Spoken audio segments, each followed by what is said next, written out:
Sir பதிவாளர் அலுவலகத்தில் லஞ்ச ஒழிப்பு போலீசார் திடீர் சோதனை. 43,000 ரூபாய் ரொக்கம் பறிமுதல் செய்து போலீசார் விசாரணை.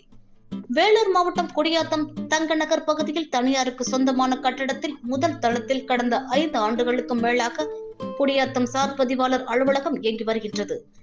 இங்கு தினமும் 100க்கும் மேற்பட்ட நிலம், வேட்டுமனை பட்டா, கட்டிடங்கள், அறக்கட்டளை, திருமணம், அக்ரிமெண்ட் ஆகியவை பத்திரப்பதிவு செய்து வருகின்றனர். இந்நிலையில் முறைகேடாக சார் பதிவாளர் அலுவலகத்தில் பத்திரப்பதிவு நடைபெற்று வருவதாகவும், இதனை சரிகட்ட லஞ்ச கூடுதலாக பணம் வசூலிப்பதாகவும் வேலூர் மாவட்ட லஞ்ச ஒழிப்புத்துறை போலீசாருக்கு தகவல் கிடைத்தது. அதன்படி நேற்று மாலை 5:30 மணிக்கு 8 பேர் கொண்ட போலீசார் குடியாத்தம் சார் பதிவாளர் அலுவலகத்தில் இரவு 11:30 மணி வரை சோதனையில் ஈடுபட்டனர். அப்போது பதிவுக்கு வந்த பொதுமக்களிடம் போலீசார் விசாரணை நடத்தினர். பின்னர் சார் பதிவாளர் அலுவலகத்தில் பணிபுரியும் அலுவலர்களை தனித்தனியாக விசாரணை நடத்தினர்.